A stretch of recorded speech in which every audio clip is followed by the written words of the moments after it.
so spare time before we begin. If you have anything, I can answer while waiting.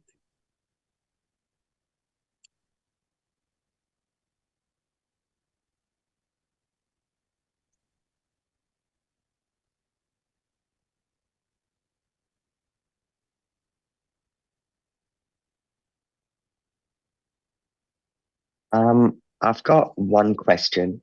Sure. It's more about the assignments and stuff in regards to when would they come out so we could start working on them?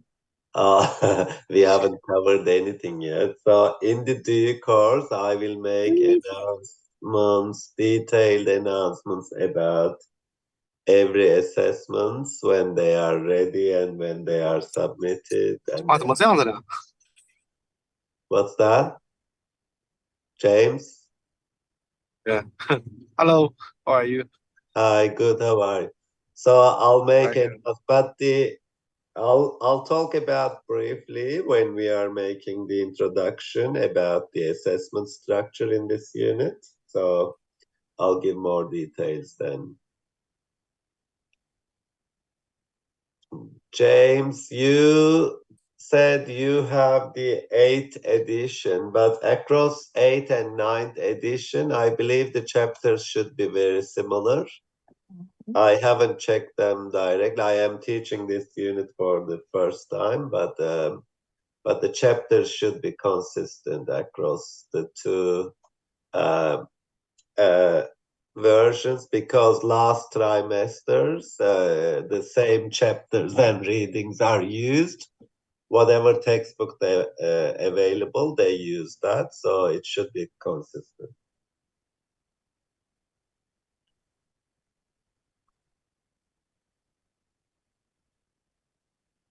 Yeah, thank you. Noted.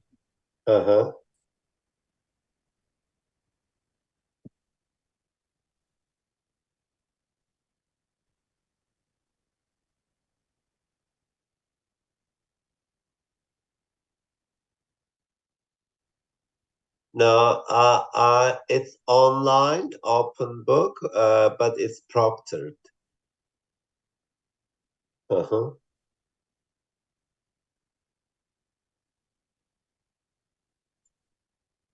Okay, everyone, let me start the recording. We need to record the lecture to for everyone. Recording in progress. So let me first introduce myself, okay? My name is Aydogan Alkır. I am an associate professor of economics based in Burwood. And I will be unit chairing and also lecturing this unit for trimester 3. So I would like to welcome you all to Economic Principles, MAE 101.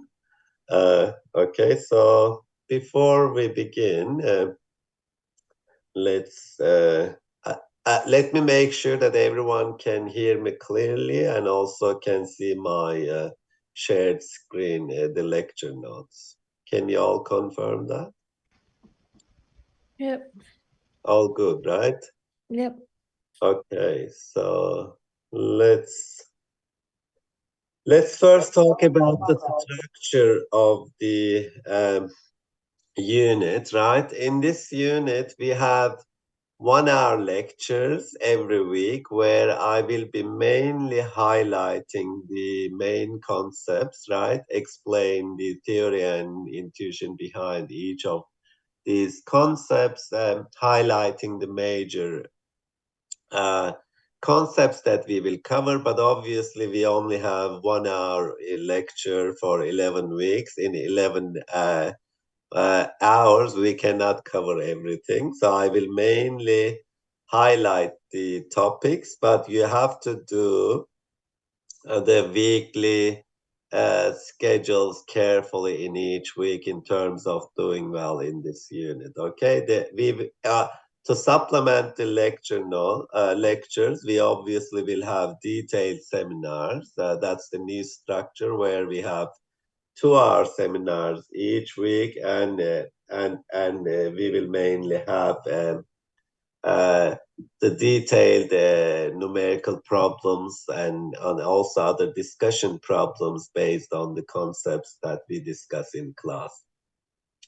Of course, on top of that, we have all the additional resources that we provide in the Cloud Deacon side in terms of the highlighting each major concept one by one that you need to follow in each week's of resources under content, right? So yeah, all of these complement each other. If you solely base your studies on lectures, you won't be doing well. If only seminars, it won't work. So everything comes together in this unit, right? Because it's one of the major core units in your degrees.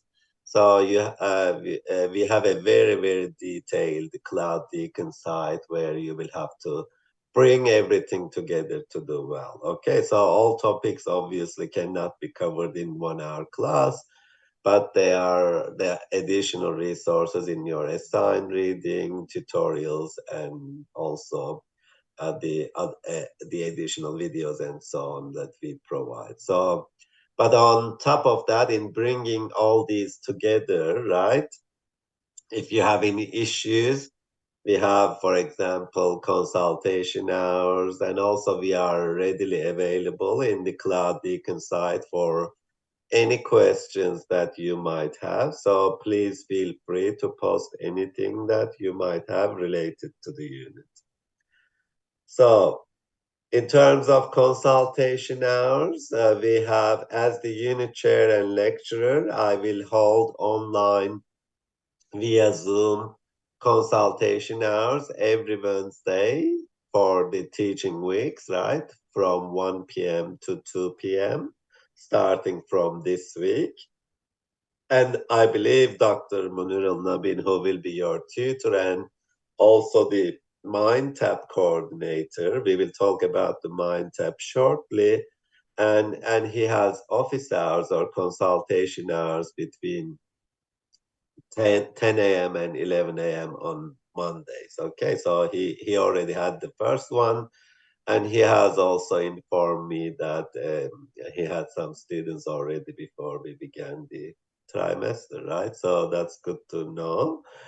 So to join the Zoom online consultation hours, please go to the corresponding meeting links. I created one for each of us under online classrooms and the consultation links that I have provided for that. So you can access that and then join them in the corresponding time frame.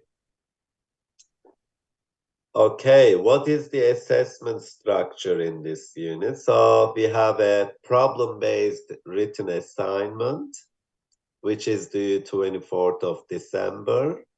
And it will be accounting for 30% of your overall marks in this unit.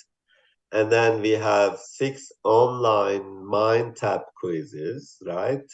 And they will account for 20% of your marks in this unit, and you have to complete them in weeks 3, 4, 5, and then 8, 9, and 10. And these problem sets are due on Sundays of those corresponding weeks by 8 p.m. And you need to complete by that time. But as soon as we have the lectures on Monday and also the seminars on Wednesdays, you can complete whenever in between Wednesday and also Sunday. So if you are ready, you can do it earlier. If you want more time, you need to complete by 8 p.m. on Sunday of the relevant week. And we have the online end of unit assessment, as I mentioned before. This will be accounting for 50% of your marks. They are online. It's about 2 hours, right? And they are proctored, so it's not fully open book, but it's a proctored exam for which we will have more details in the due course. And one more thing before we begin our lecture content today is that there are additional resources provided externally for people who lack, for example, math skills, right? So if you need any help with the maths, there is this Maths Mentors program. They can provide you either face-to-face or via online help, and they are available beginning this week. And I have provided this slide for you where you can go and seek help if you feel that you lack some maths skills. So do you have any questions about the logistics of the unit, assessment structure, consultation before I begin the real content of the unit that we have to cover? Any questions for me? Hello. Hello. Yes. Yes, I just had a question regarding the two seminars on Wednesday. Are they Yes. both the same? Are they both the same content or? It's the same content. You can participate in either of them, right? So Right. one is early in the morning around 10 a.m. The other one is for more for those who are working around 6 p.m. So, but in terms of the content, it's the same thing. So you can choose between the two. Okay, thank you.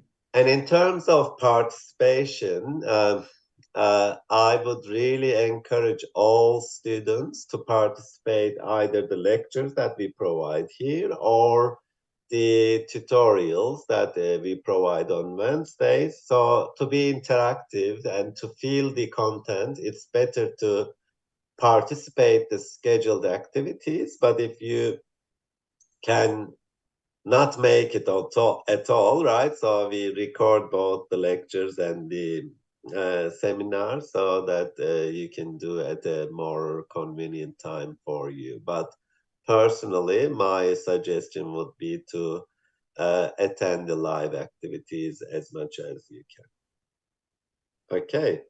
So as I mentioned before, in today's lecture, I will be highlighting some content for the first 4 chapters of your textbook. I know it's a lot, right? But I will mainly highlight some concepts in terms of, for example, what does economics really do? What does it really mean? And how the economic markets work. What is a market? What's rationality? What's supply? What's demand? And what factors really affect those supply and demand? And then how do we bring the supply and demand together to look at the market equilibrium? So these are the issues that we will talk about in today's lecture.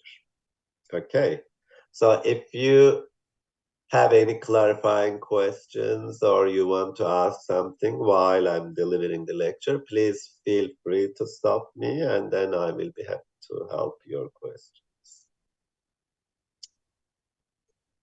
Okay, so this first thing that we need to cover in week 1 is the definition of economics, what it really means, and the market. Okay. So in terms of our agenda today, we will talk about what's economic. Because we have only 1 hour, if I go over 1 hour slightly or a bit more, and if you have to leave, you can leave, but I will stay and finish the content as much as possible. But then you can potentially come back and listen to the recording. Okay, so I'll try my best in terms of finishing it on time, but if it goes over slightly, please, yeah, it's up to you to stay or go, but then you can potentially have access to the recording. So I will highlight again what's economics, what's rationality in economics, what's the market, and what is supply and what affects supply, how we look at supply, and what's demand and what factors affect demand, and then they will bring supply and demand curves together to look at the concept of market equilibrium. Okay. When I tell people that they usually ask me what I do, right? Well, I say I'm an economist. Oh, you must know a lot about money or getting. No, this is not what we really do as economists, right? Economics is not really the study of money or getting rich, although maybe understanding how economics markets work will help with those things. But it's also not the study of the stock market, right? Maybe financial economics is about some of those issues in the stock market and all that, but economics is a wider concept, and it's much more than that. Okay, it's also not about forecasting or predicting what will happen, for example, in the future, right? So some economists do predictions, or those who are, for example, in the areas of time series, look at predicting the future outcomes based on some specific research question, but we cannot solely say that economics is about forecasting or something like that. Also, what is the economics then, right? Economics is the science of choice. Okay, so the science that explains the rational individuals, the choices that the rational individuals or profit maximizing organizations such as firms, right? Corporate firms, and also it also looks at how the governments, the non-dictatorial mainly, the governments, a well-functioning government can intervene between the choices of individuals and also the firms via policies such as tax policies, welfare policies, or other regulation that the government can do. But in all these things, of course, the individuals, profit maximizing organization, or the governments are subject to some scarcity, right? We don't have unlimited resources, so we have some limited resource in terms of, for example, when we do our decisions in terms of labor market participations. Obviously, we have 24 hours in a day, and we have to sleep. We have family responsibilities, and we have other responsibilities. Considering all these things, we are subject to this 24 hours, and we can only make our time allocation within that 24 hours. So we have some scarcity in terms of, for example, time when it comes to our labor market decisions, right? So subject to some scarcity, how individuals, firms, or governments make decisions and the choices that we make. So the economics studies these the choices in detail. Okay, so it's about the science of choice. Okay, so you, for example,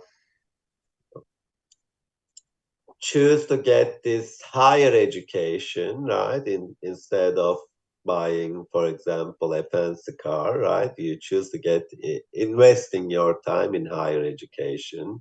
You choose to work at a consultancy firm in terms of in other sectors, for example, for some individuals. For the governments, for example, choose to increase taxes on cigarettes, right, to provide maybe to with the incentive of reducing smoking, or they provide, for example, subsidies for childcare to help moms with children to participate in the labor force. And the Reserve Bank of Australia choose to increase or decrease the interest rates to balance some economic outcomes in terms of, for example, inflation and unemployment. And for example, oil companies choose to drill for oil despite evidence of some adverse climate outcomes, right? So, but we all do these decisions and make choices among the available alternatives, which makes the study of economics interesting. So we look at why, for example, some individuals choose some occupations rather than others.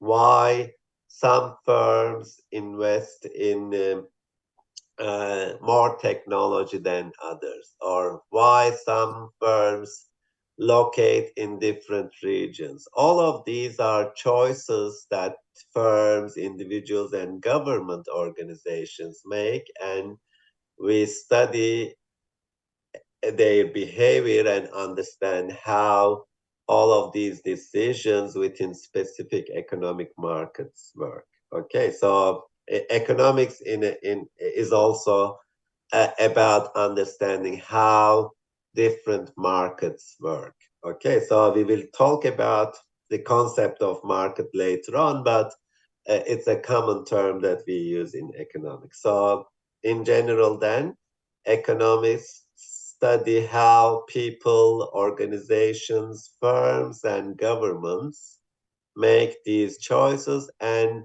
what are the implications of those choices. Okay. Any questions about these concepts?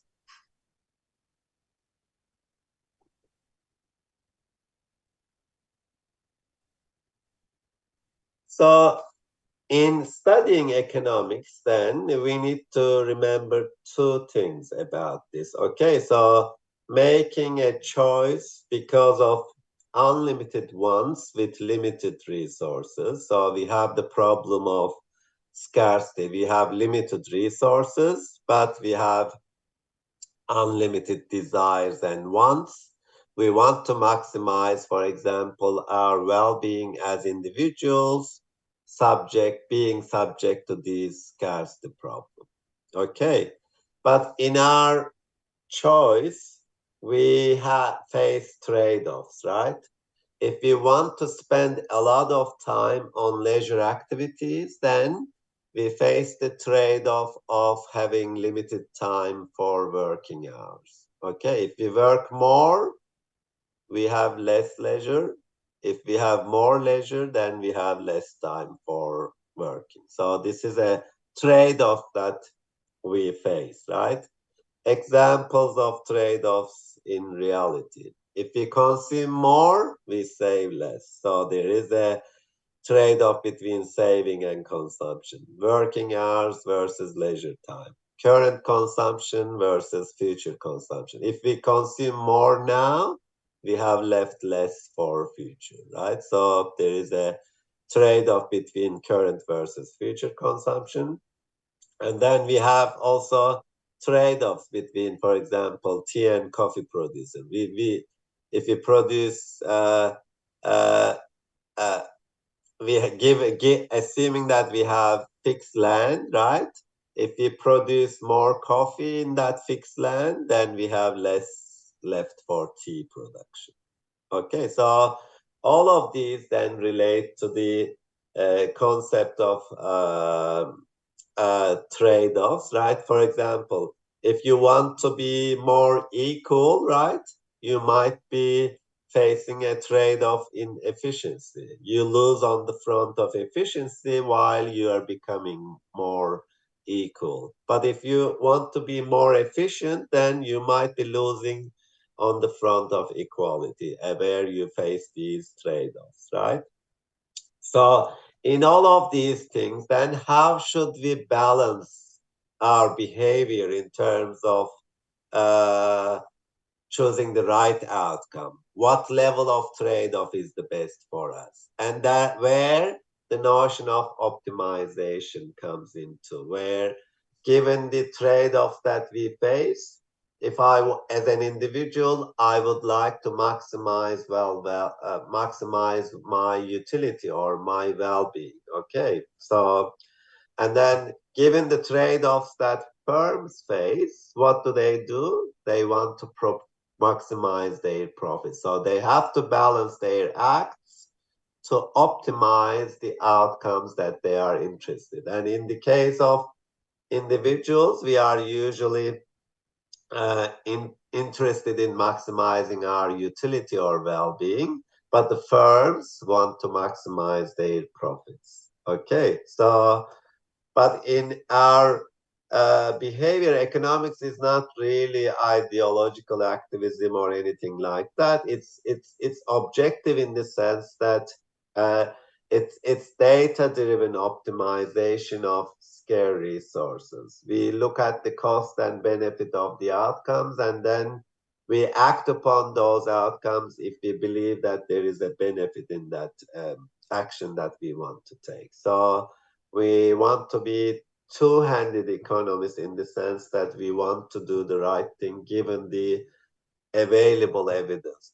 So we want to do optimization based on the evidence in front of us. Okay, so it's not about ideological activism as it's said in this lecture slide. So do you have any questions before I move on?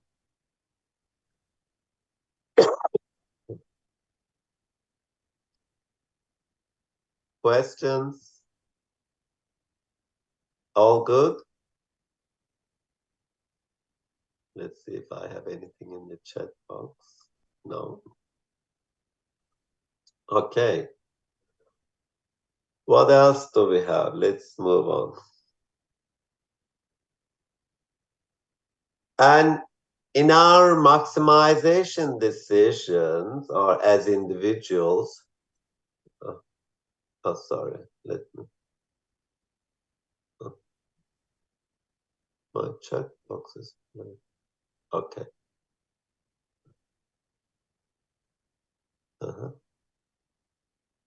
And we assume the rationality in our decisions. Okay, so in an economic model, we implicitly or explicitly usually assume that whether it be individuals or firms, they are rational.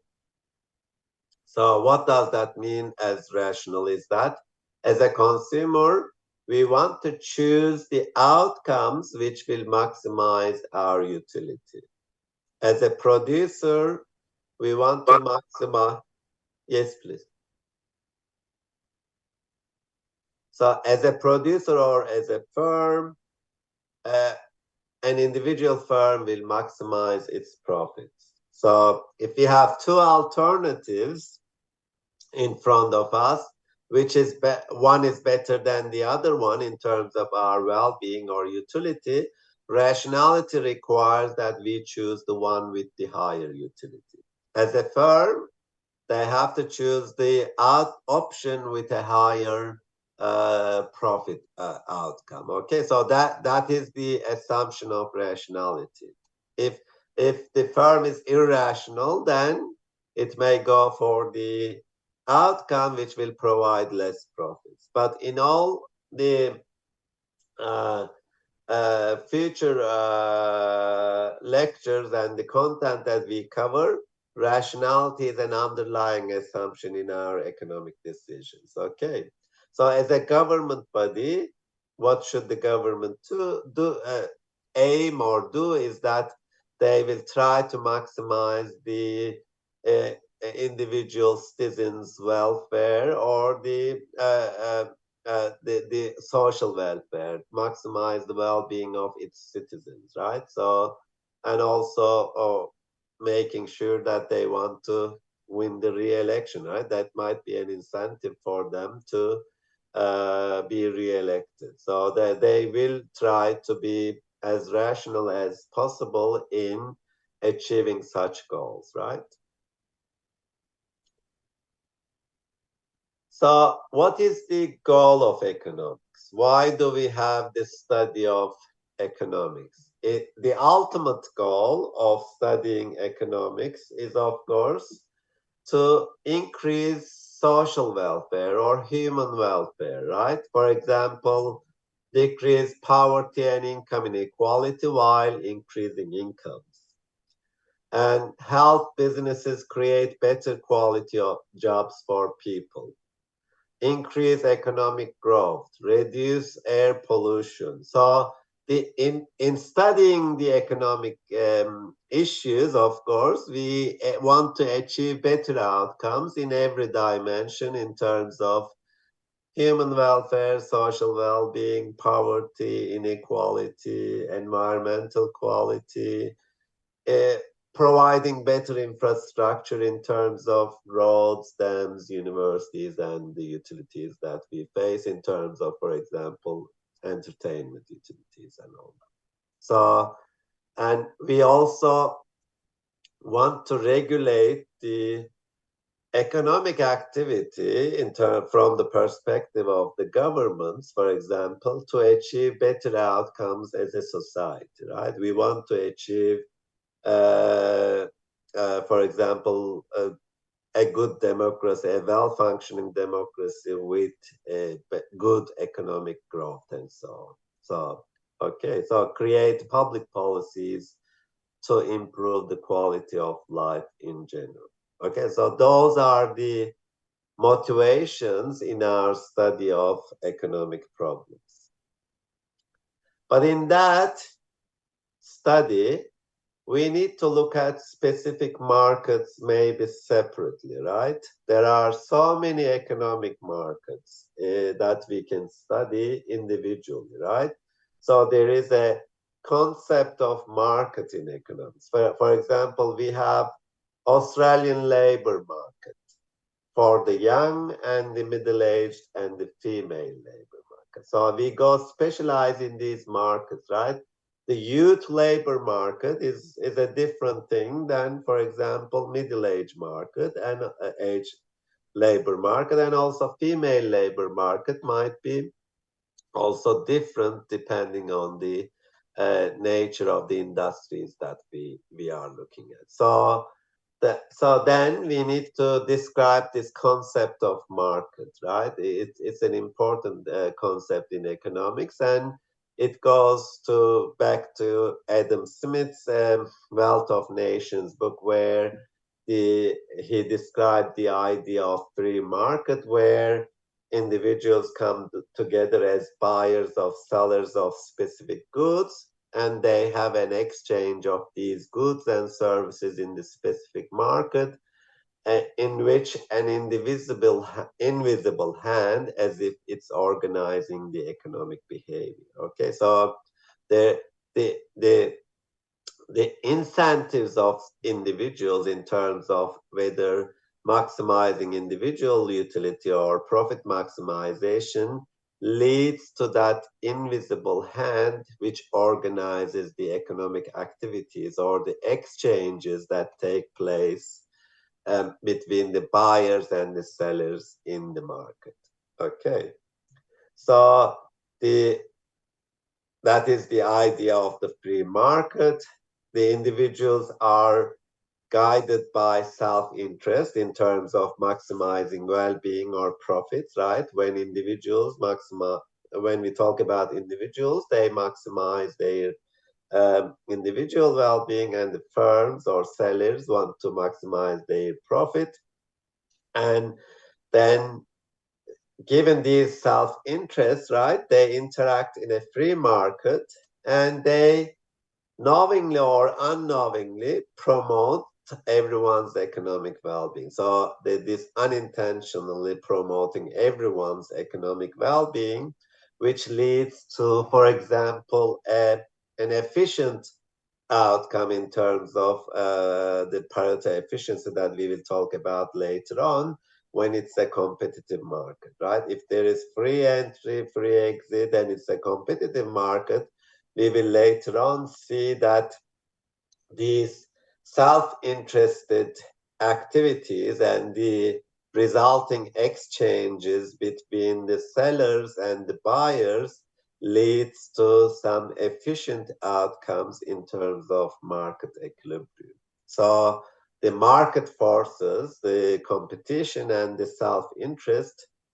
behaves as an invisible hand to ensure that everyone benefits from that outcome in an efficient sense. Okay, so that's the idea of the free market. Then this invisible hand that it was initially described by Adam Smith proposes then two key ideas, right? The voluntary trades in a free market produce unintentional and widespread benefits for everyone in the market. And these benefits are greater than those of a regulated planned economy. Okay, so if there is no intervention by the governments or the regulators, this voluntary exchanges between the buyers and the sellers in a free market really leads to a better outcome in terms of efficiency, where we call those markets as competitive equilibrium with free entry, free exit. And without any regulation, given the interest of the individuals and those who are exchanging the goods and services, lead to a good outcome in terms of the benefits that everyone achieves. And when we will see that once the free markets are intervened by the regulators and the governments, for example, when government starts imposing taxes, that efficiencies becomes reduced. Okay, we will see that later on. So the invisible hand, though, doesn't always produce socially beneficial outcomes, right? For example, should we not regulate all oil companies despite the environmental cost of their operations?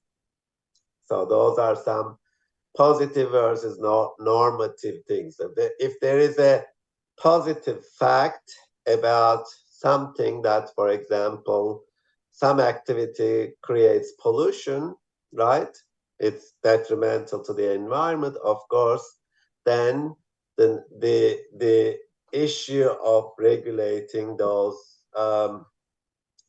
acts or banning them might be unavoidable, right? So the intervention then might be necessary. For example, the cigarettes on taxes, no mandates for COVID vaccine, markets for babies. So all of these things then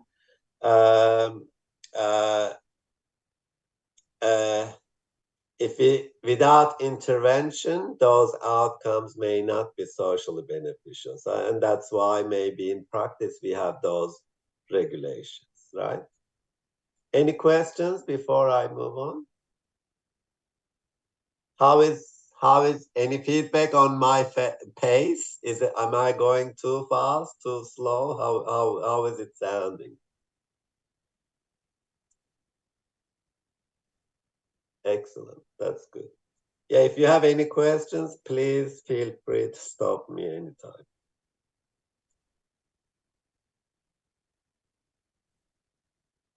Okay, so we have an idea of a market, right? Then economic markets is places where people or individuals or firms voluntarily exchange goods and services given their self-interest in terms of maximizing utility or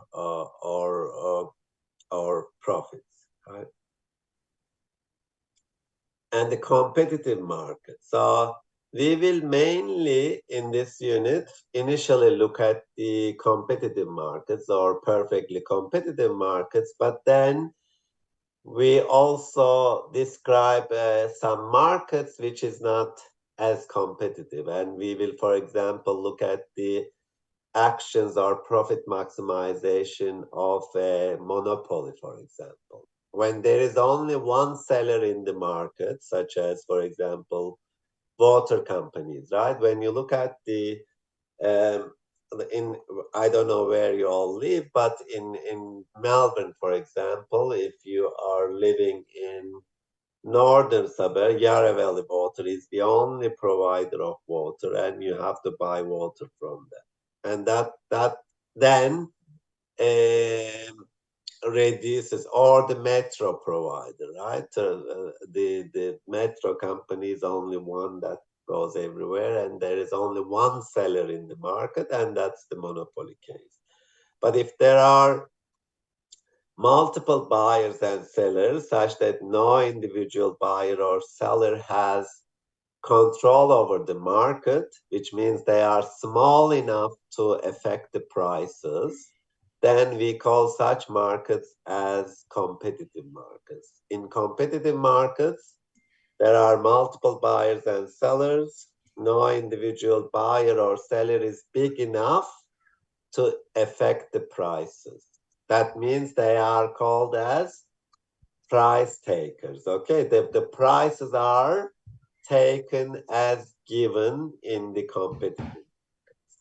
And the goods are homogeneous in nature, in the sense that there is no diversification of the goods in the market, no market to free entry and exit. So there is no barrier to free either entry to exit. So there is free entry and exit to the market. And the information is perfect and available to everyone in terms of sellers and buyers. And the exchange is voluntary, and there is a mechanism, the price mechanisms, which is the key ingredient of the determinant of the exchange between the buyers and sellers. So there is a price which is taken as given by the sellers and the buyer, and there is a government or institution which exists and enforces property rights. So there is this no issue of being exploited in terms of their property in this market. So you have full confidence in your property, right? There is that security by the government. But then if the government starts intervening or imposing taxes and all that, of course, that efficiency will be affected, as I described before. So this is the nature of the competitive market. So if we have to summarize, then there are multiple buyers and sellers. They are not big enough to impact the prices by individual action. So that's why they are price takers. Goods are generally homogeneous in its nature, no market barrier in terms of free entry and exit. The information is perfect and symmetrical between the buyers and sellers, and they go through a voluntary exchange. And the key mechanism that determines this exchange is the price. And the governments are there to provide the property rights. These are competitive markets, but there are also other types of non-competitive markets, such as the monopoly case, which we will talk about them later on. Well, so in the remaining 20 minutes or so, then what do we have to do? We have to describe the notion of supply, demand, and then we will bring supply and demand curves together, and we will look at the market equilibrium. Okay. And also in that discussion, we will look at what affects supply, how is supply curve shifted, and what is a movement along the supply curve versus shifting the supply curve, what things determine that, and the same thing for the demand. Okay, that's the summary of the remaining task for us today. So what is supply then? Quantity supplied of a good or service is the amount that producers plan to sell during a given period of time at a particular price. So what is the quantity that a supplier is willing to supply for a given price? Okay, that determines the supply schedule. Okay, so the law of supply suggests that other things being the same or equal, the higher the price of a good, the greater the quantity supplied would be, right? Because we assume rationality in our economic decisions, right? The rationality requires that as long as you are available as a supplier, as people are paying more and more for the good that you are going to supply, you will be willing to supply more of the quantity when the price goes up.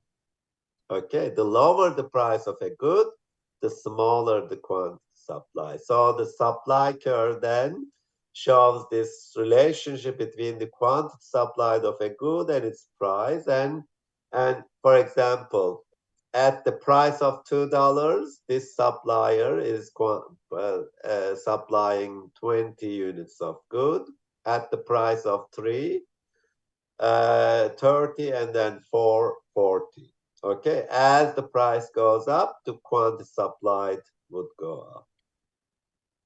And as a result, we have an increasing slope for the supply curve. And, and in the supply curve, you also see that below some certain threshold, right, you don't supply anything. Because why? You are a rational firm, you want to maximize your profit. You see that if the price is under $1, you don't supply anything. Okay, if the price is 1, the supply is 0, as you can see here.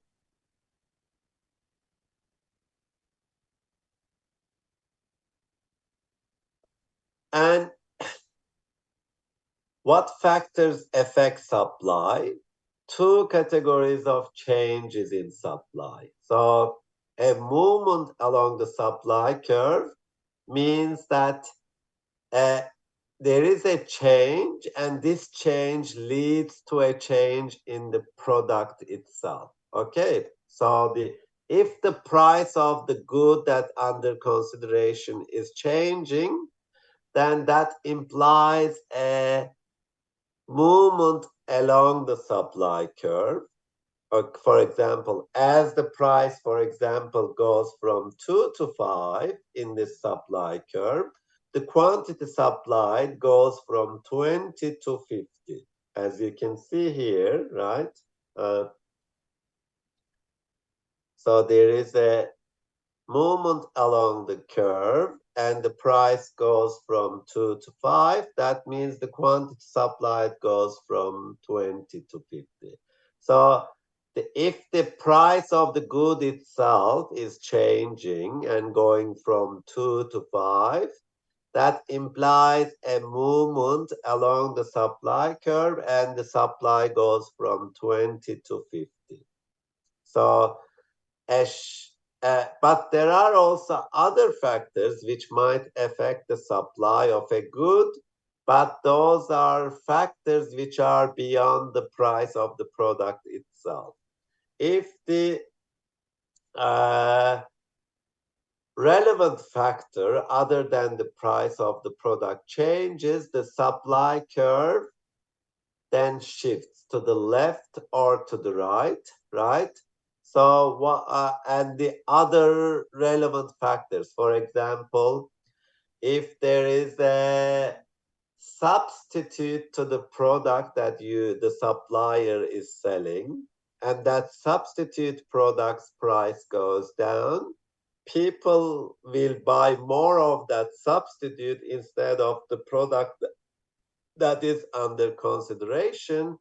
In that case, the supply of this product will shift to left, because the supply will be reduced, right? Because there will be less demand for this supplied good because of a price reduction in a substitute product. Okay, so the supply curve shifts to the right when the supply increases, and the supply curve decreases when the supply curve shifts to the left. Okay, so you get a movement along the supply curve when all factors affecting the demand and supply are constant, but the price of the good changes.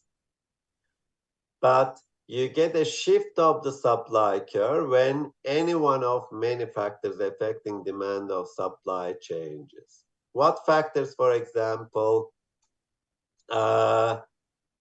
might affect the supply? For example, the prices of the inputs that you might be using in your production of the good goes up or down, and that will result in a supply curve shift. For example, price of the goods that are substitutes or complements to the supplied good might change, and that will result in a supply curve shift. For example, expectations about this good might lead to a supply shift. Okay, expectation. Number of suppliers, the market size gets larger, and that will result in a supply shock. Technology that you use in your production of the good might change, and that will result in a supply curve shift. So when you read your textbook about these shifts in supply curve versus movement along the supply curve, there are so many examples which explain how these take place, and you can have a further reading on these. But in terms of summarizing what we have been talking about is that when the price of the good itself changes, that implies a movement along the supply curve, but when other factors, such as the prices of input changes, prices of substitutes versus complements, expected outcomes and the number of suppliers, the market size, and the technology changes are some examples of the factors that will lead to a change in the supply in terms of shifting the supply curve to the right or the left. And we can graphically indicate that when the price of the good itself changes, we have a movement along the supply curve. When the other factor changes, the ones that we listed, then we have either a supply increase by shifting the supply curve to the right, or a supply decrease by shifting the supply curve to the left. And the law of supply that we went through implied that rationality requires that when keeping everything else constant, when the price is higher, a rational producer will supply more of the good. When the price is lower, a rational supplier will supply less of the good. And that is the law of supply that we described. Any questions? We can discuss or make the same discussion for the demand, right? So let's describe the demand. It's very similar on the demand side. Quantity demanded of a good or service is the amount that consumers plan to buy during a given period of time at a particular price. So for a given price, what is the quantity that the individuals will buy? That is the concept of demand. When you demand something, you want to buy it and you can afford it for a given price. So the law of demand, then, it's very similar to the discussion that we had for the law of demand. Other things remaining constant, the higher the price of the good, we can afford less of it, so our demand will be smaller. So as opposed to the supply curve, we have a negatively sloped demand curve. The law of demand requires that as the price goes up, as the good becomes less affordable, we demand less of it. Okay, Why does a higher price decrease the quantity demanded? Because there is a substitution effect. As the price increases, consumers switch to other substitute goods.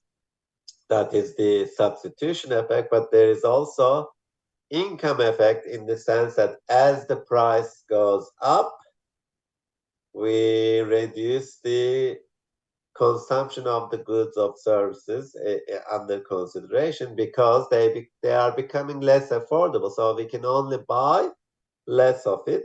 That is the income effect. And these two effects, both the substitution and income effect, leads to a reduction in the overall demand of the good and the quantity demanded of the good. Okay. And demand curve, given the law of the demand that we describe, is negatively sloped, as we see. And in the same way, you see that when the price of the good itself changes, the product, we see a movement along the demand curve. But when the other factors change, for example, the preferences, the population side, the expected future prices, income, and the price of the substitute goods changes. And these are the factors, the potential factors that will lead to a shift in the demand curve. These are the factors that affecting demand and supply might lead to a shift in the demand curve by increasing the demand or decreasing the demand, depending on the actual impact. But then if you see a change only in the price of the product itself, then you see a movement along the demand curve. Okay, that is the price change of the product itself. But when other factors such as these lead to a change in the demand by shifting the demand curve to the right or the left, by leading to an increase or decrease in the demand curve, okay? And this is graphically the law of demand implies a negatively sloped demand curve. When there is a price change in the product of itself, it leads to a movement along the demand curve. When the other factors changes, then they might lead to an increase in the demand or a decrease in the demand. Okay, so these are and again, there are lots of examples that are provided in your textbook. Please have a read of them along with the additional supplemental resources that we provide in the unit guide, in the cloud side. Go look at them one by one by focusing on the concept that we provide, so that those examples will be helpful. And then I have what else to, and how is this, remember we talked about the voluntary exchanges between the buyers and the sellers, and then the behaviors of the buyers determine the demand curve, behavior of the seller determine the supply curve. Under the law of demand and the law of supply curve, one is increasing slope, the other one is decreasing slope. And then when you bring the supply and demand curves together, they cross at a point where we call that point as the equilibrium point in the market, which determines the equilibrium price, for example, $3, and the equilibrium quantity in the market is 30, where the supply and demand crosses each other, and that is the equilibrium concept that we will use in the coming lecture. So equilibrium is the state in which market supply and demand balance each other, and as a result, prices become stable. The equilibrium price at which the quantity demanded equals the quantity supplied is, for example, in this case, $3.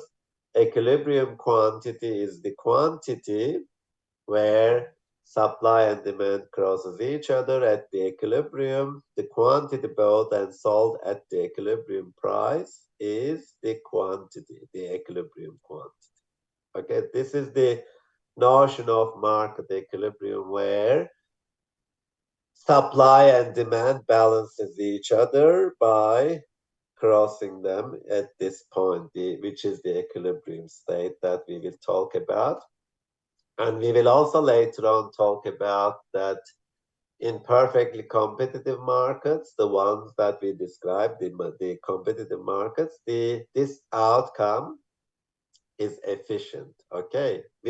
Even though there are no forces in terms of regulators and all that, the incentive of the individuals, the buyers and the seller, leads to this equilibrium outcome, which is really best for everyone, the efficient, in the sense that this invisible hand that organizes the activities of the buyers and seller leads to this efficient outcome. Okay, so I think I will stop here in terms of highlighting the content that is covered in the first four. Let me look at this question for Steffi. Thank you for this, Fanta. I had two general questions. Oh, thank you for the feedback. I had two general questions. Please, for the end of the list. Will the maths mentors provide help with graphs in particular 10? Yes, they will definitely will help any maths related questions that you might have. And can you please confirm whether week 1 reading, chapter 2 to 4 will be covered during week 2 seminar and so. So in a lagged approach, yes. So there will be the first weeks of tutorial will be more general in the sense that we haven't covered anything last week, but in a lagged way, the next week's tutorial should be about what we covered this week. Okay, but in any case, though, our lectures are on Monday, but the tutorials are on Wednesday. And I strategically did that because I don't want to cover anything in the tutorial first and then have the relevant lecture. So that won't happen in that sense. So you will see the lecture content first and then the related material afterwards in the tutorial. Okay, so that will be helpful in that sense. What do we have next week? Next week, make sure you have done all the tasks that we provided in. First of all, I would highly recommend for everyone that go through that getting ready, the 0 week 0 content in terms of the workings of the unit, the structure of the unit, how things will work, how mind tap quizzes will be done. So go through all the week 0 material, please finish them all, and then week 1 material and get ready for next week in terms of the readings and so on. What we haven't talked about, which are important from this chapter 2 to 4, is that we haven't talked about the production possibility frontier, which is an important concept. You can have a read about it in your readings, and the opportunity cost. What does it really mean? So if you have any questions regarding these two concepts, we have the supplementary resources, obviously, in the contents, but you are also welcome to come back to us and clarify what you don't understand during our consultation hours. Okay, so next week we will talk about elasticity, and also we will bring the concept of government regulation to the economic equilibrium that we described today. So this unit I have to be frank in the sense that we have a lot to cover, in the sense that before this unit was mainly about microeconomics, but then all universities in Australia went this transformation that in the economic principles unit, they cover both micro and macro. So the amount of the content that we have to cover is increased a lot, but we still have this fixed 11 weeks period. So there is lots of content that we have to cover, and the content gets more involved from here on. So please pay attention weekly, on a weekly basis, and do the class preparation. So we will be both happy then. Okay. And thank you, Jason, for the feedback. I also enjoyed my first lecture. This is the first time I'm teaching this unit, but I hope it will go smooth and fine. Any questions before I go?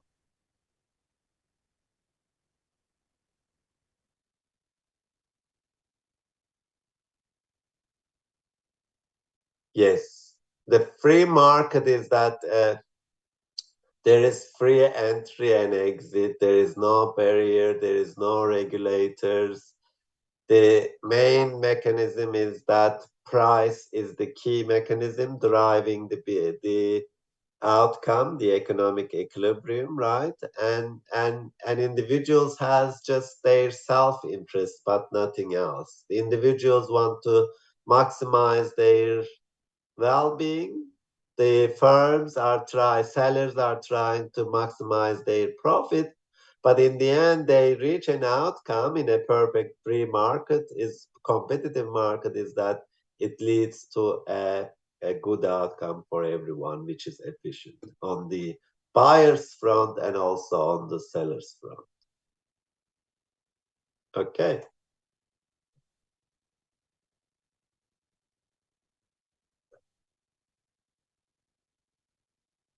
Thank you, everyone. Let me stop the recording. Recording stopped. Thanks. I'll see you next week on Monday, the same time. Okay. Thanks, everyone. Bye-bye.